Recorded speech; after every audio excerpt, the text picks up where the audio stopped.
महाराज जी, गीता ज्ञानदाता गीता अध्याय 7 के श्लोक 18 में अपनी गति को अनुत्तम क्यों कह रहा है तथा उत्तम और अनुत्तम का क्या अर्थ होता है? पुण्यात्माओं, जैसे अभी तक किसी भी हम अपने धर्म गुरु से पूछा करते थे कि श्रीमद् भगवत गीता अध्याय नंबर 7 के श्लोक नंबर 18 में गीता ज्ञानदाता अपनी गति को अनुत्तम क्यों कह रहे हैं?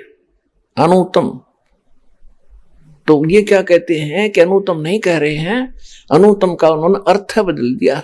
कहते जिससे उत्तम कोई और ना हो वह अनुत्तम कहलाता है। रब फुटे भाग हमारे, ऐसे गुरु मिले हमें। अनुत्तम, अनुत्तम माने बैड अंग्रेजी में, और उत्तम गुड श्रेष्ठ। कहीं पर बैड लिखा हो किसी सेंटेंस में और उसका अर्थ कोई गुड लिख दे तो कितनी बुद्धि होगी उस इंसान की। तो गीता ज्ञानदाता कहता है कि वो ज्ञानी जो है ना वो मुझे पसंद है, क्योंकि उन्होंने ब्रह्मा विष्णु महेश की पूजा छोड़ दी और ब्रह्म साधना करते हैं, उनको मैं अच्छा लगता हूं, उनका समझ में आ गया। तो अब कहता है कि ये उदार आत्मा ज्ञानी आत्मा है तो नेक, लेकिन इनको तत्वदर्शी संत मिला नहीं जो परम अक्षर ब्रह्म का ज्ञान करा दे, जिस कारण से ये सभी मेरे वाली घटिया गति में स्थित रहे। इसका अर्थ ये बनता है हरियो को ना, वो तो अनुत्तम मन सर्वश्रेष्ठ गति। भगवान अपनी गति को अश्रेष्ठ कैसे कहेगा? हरियो कहने लग रहा। अब दिखाता हूं आप।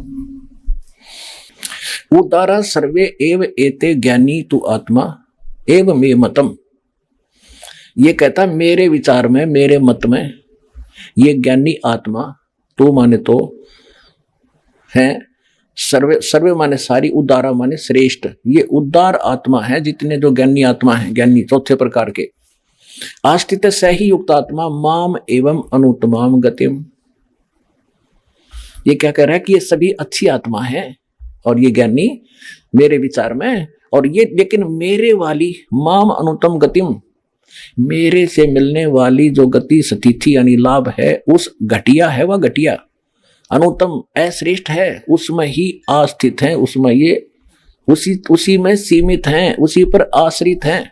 ये मेरे वाली अनुत्तम गति में, घटिया गति में मेरे वाली साधना, इस स्थिति में मेरी गति माने जो ओम नाम से होने वाली जो गति है, मोक्ष है, मेरे से प्राप्त होने वाले मोक्ष तक सीमित रहे। यू किसा मोक्ष? ब्रह्मलोक में रहे 1000 वर्ष, फिर आगे धक्के खांड, ईसा मोक्ष है मेरा। गीता ज्ञानदाता कहता।